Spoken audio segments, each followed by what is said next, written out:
إن أعجبك الفيديو لا تنسى الإعجاب والاشتراك في القناة. السلام عليكم ورحمة الله وبركاته. ده جهاز يا جماعة لسه جايبه النهاردة، لسه جاي طازة اهوت. هو ناشونال موديل RX CT 800، والجهاز ده قطع مية ونور. فأول حاجة هنعملها، هو طبعا هو جاي مع الفيشة ديت. فأول حاجة هنعملها اللي هنعمل ايه، اللي احنا هنقيس اللي هي الفيشة أو نركب فيشة تانية من عندنا ونشوف الأخبار ايه، ونركب السماعات واحطه في السيريا ونشوف الأخبار ايه. خليكم معايا.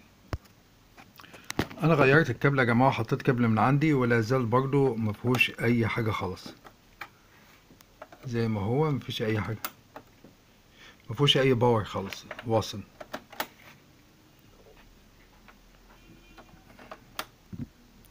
طبعا عشان اتاكد هي مشكله الباور، اللي انا بدوسها على اللي هي ايه، بدوس على اللي هي البلاي بتاع الكاسيت اسمع اي صوت، مفيش اي صوت خالص طالع. وصلت السماعات، يبقى هو هنا في مبدئيا هو في مشكله باور. تعال نفتحه ونشوف الاخبار ايه. الجهاز اهو يا جماعه من جوه وعشان اقدر اوصل لوحه الباور فلازم اشيل اللي هي الجزء اللي هو بتاع الكاسيت. هو شكله نضيف جدا من جوه يا جماعه. عموما تعال نشيل اللي هي الجزء بتاع الكاس ونشوف الاخبار ايه. بصوا يا جماعه عشان ما اطولش عليكم، العيب اهوت، لان انا لاحظت ان انتوا بتتفرجوا بس على اول دقيقه في الفيديو وبعدين بتجرم، فانا على طول هوريكم اللي هي الخلاصه. بصوا يا جماعه هنا ديت بيبقى فيها سوسته معايا واصله من جوه، شايفينها السوسته مخلوعه اهي، بيبقى فيها حته طالعه كده بسوسته. دي مهمتها هي ايه؟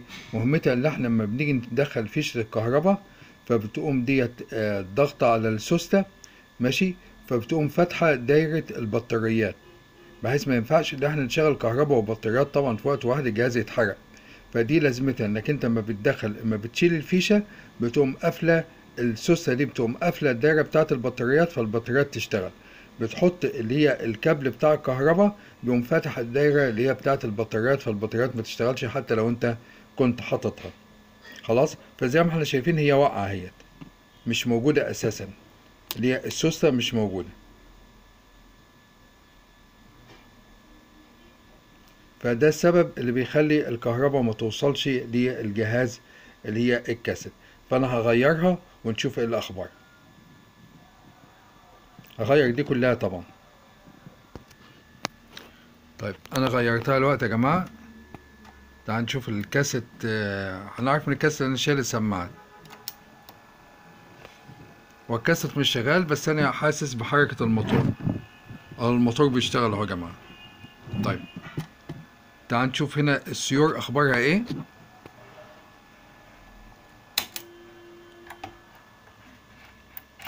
نفصل الكهرباء عشان ما تحصلش قفله ولا حاجه.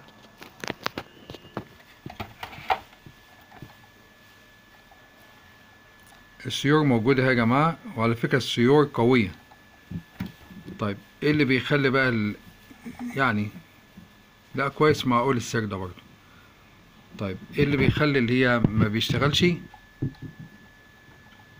الرونديلا تقيلة. طيب هنعمل ايه؟ هنرشها، هنرشها بزيت. طيب هنرشها ازاي يا جماعة؟ بصوا، هنفك دي من هنا اهي. بصوا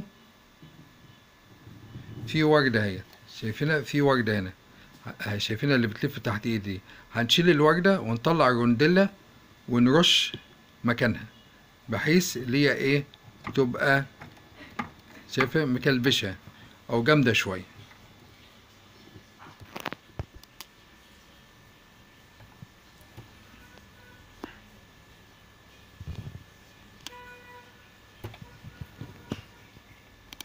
دي وردة صغيرة كده يا جماعة بلاستيك، بنطلعها ونلاقي الرونديلا طلعت ايه معنا.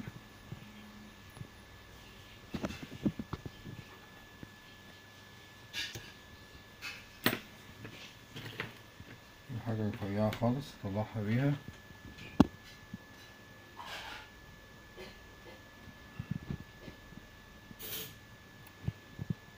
او ممكن ممكن ارش كده يا جماعه من غير ما اطلع، ممكن اعملها كده بحوالي هيوصل تحت.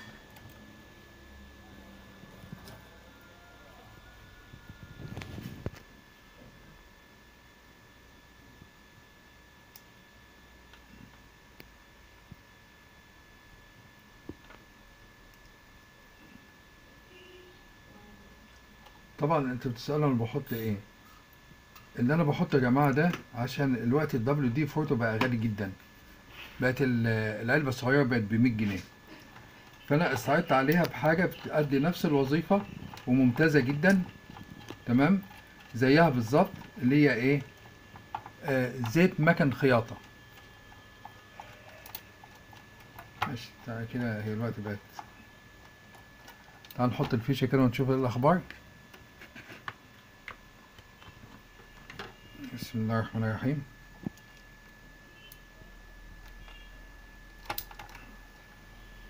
لا لسه برضه جامده. تمام، زي ما احنا شايفين اشتغلت هي تاني.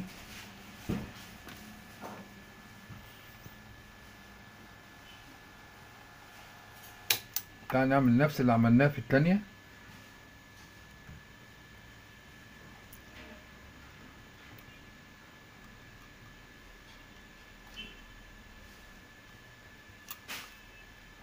مش كتير يعني، نحطه قليل قوي.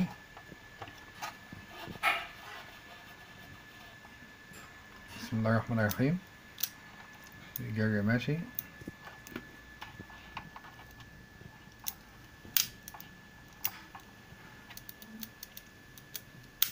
بقى ده اللي بيشغل بقى.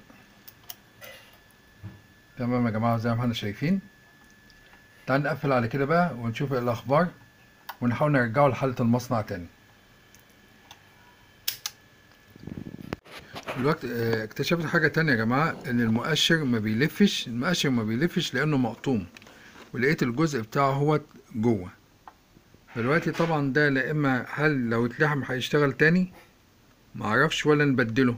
انا هحاول اشوف ليه حاجة تانية شبهه ممكن تركب هنا. نحاول نلحمه الاول، نلحمه بامير كده.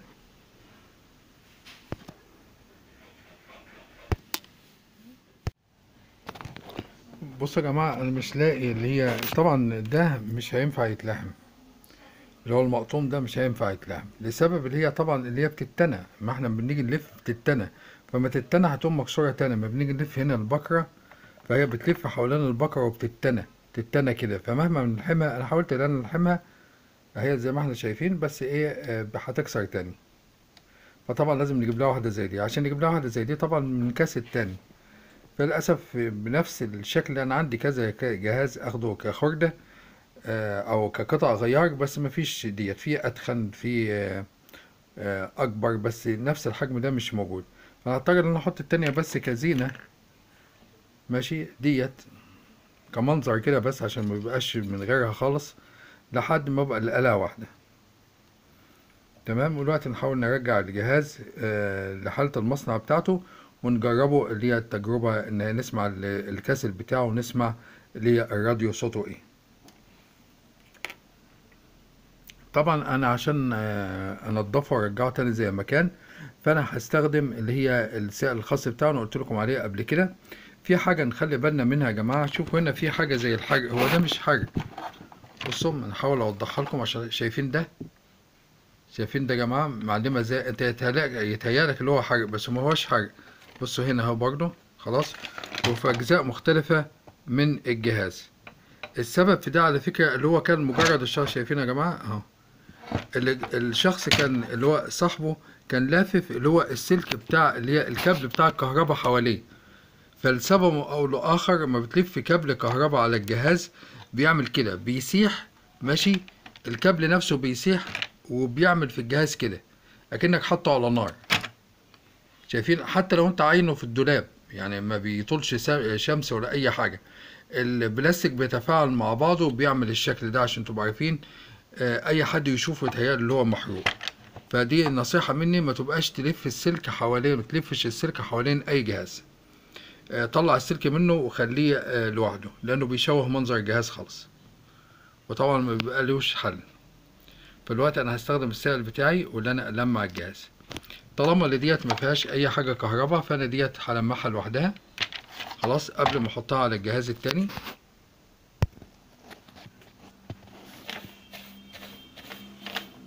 شيل الرمل الاول من عليه.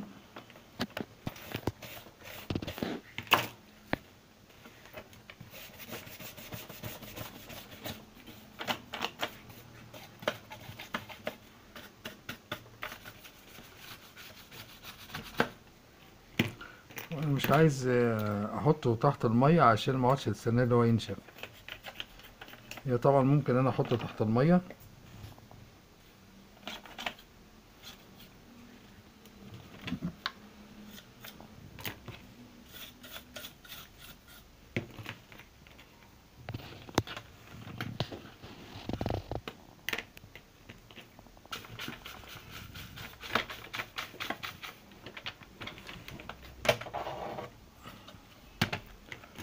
طبعا الجزء ده لانك انت متقفل الجهاز مش هتحطه تاني.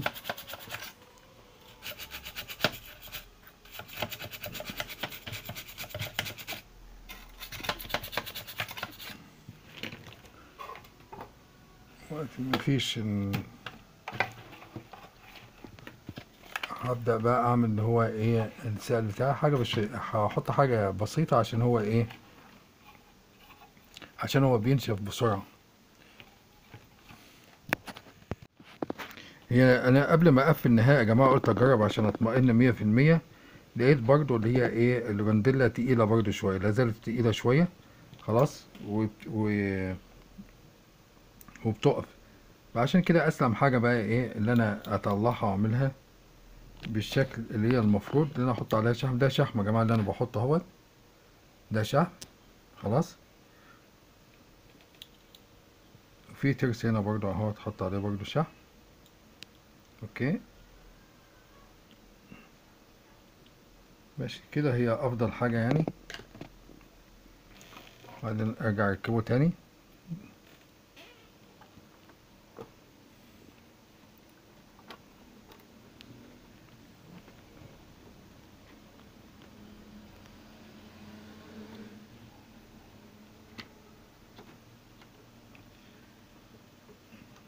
ايوه كده كويس كده، تمام يا جماعة كده تمام. كانت ناشفة خالص.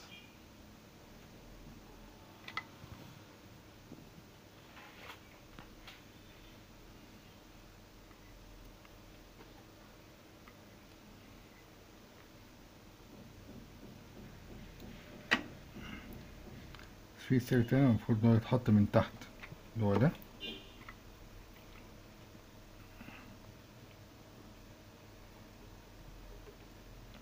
شيل ده طبعا تاني اهو.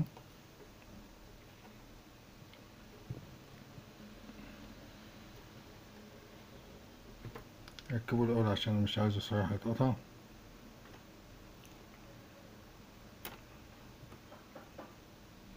ماشي احطه كمان شحم كمان شوية. تمام مش مشكلة يعني، احط الشحم بكفاية يعني.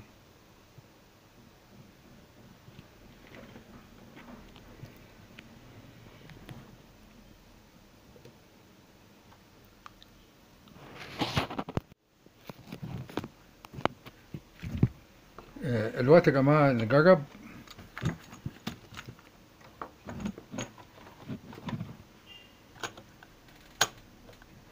بسم الله الرحمن الرحيم.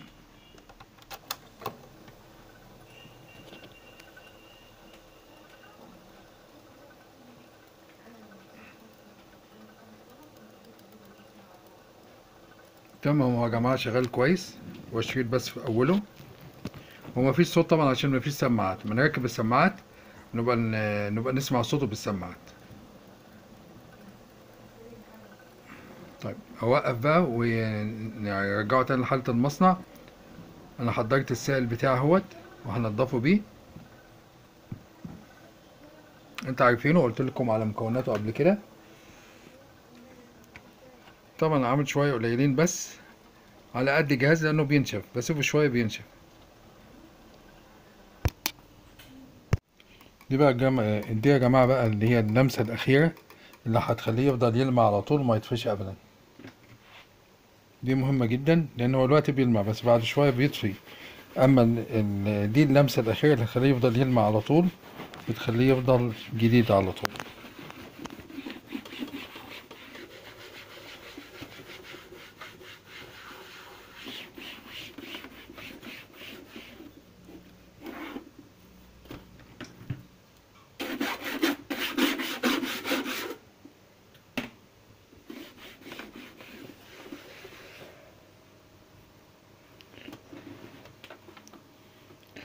ما خلص بقى هنسمع صوته مع بعض يا جماعة.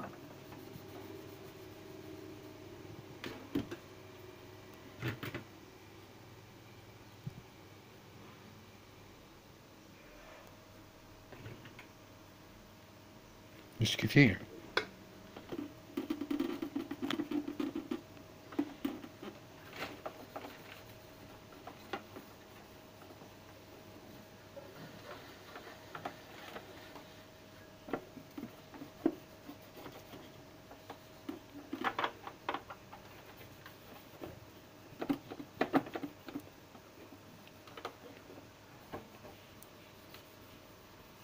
ماشي دلوقتي يا جماعة، تعالوا بقى نجربه. ودلوقتي يا جماعة ده الشكل النهائي للجهاز. ما شاء الله رجع تقريبا جديد تماما.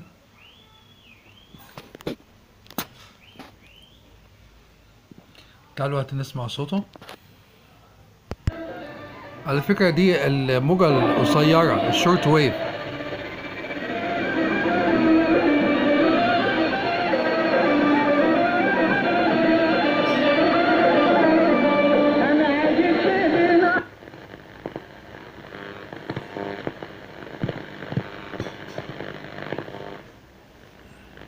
تعال نجيب الاف ام والام دبليو اللي احنا نعرفهم.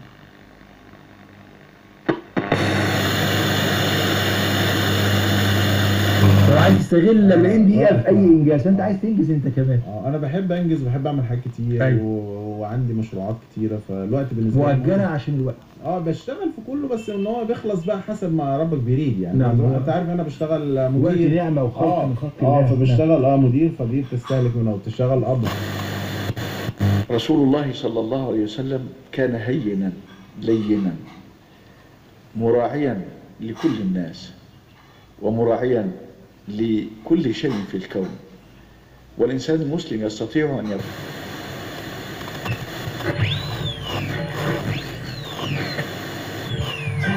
ألو. ما شاء الله هو الصوت نقي جدا زي ما احنا شايفين، والاستقبال ممتاز.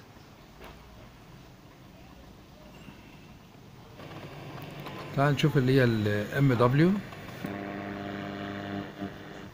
طبعا الام دبليو عندي هنا الام دبليو هنا في المدينه عندي ما بيجيبش غير موجتين فقط، وبيجيبهم مشوشرين.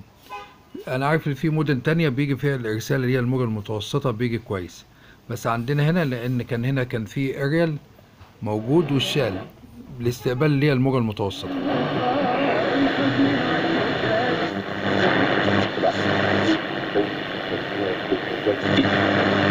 ومن تقرب فيه بخصلة من خصال الخير كان كمن أدى فريضة فيما سواه، فالأجور مضاعفة والحسنات مضاعفة وزائدة، والحسنة ب10. تعال نشوف بقى أخبار الكاسيت إيه.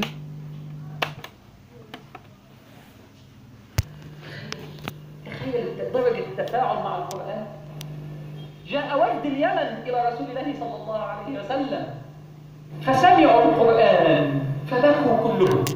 وفد سمع القرآن بكوا، فنظر إليهم أبو بكر وقال: كنا كذلك قبل أن تقسو القلوب.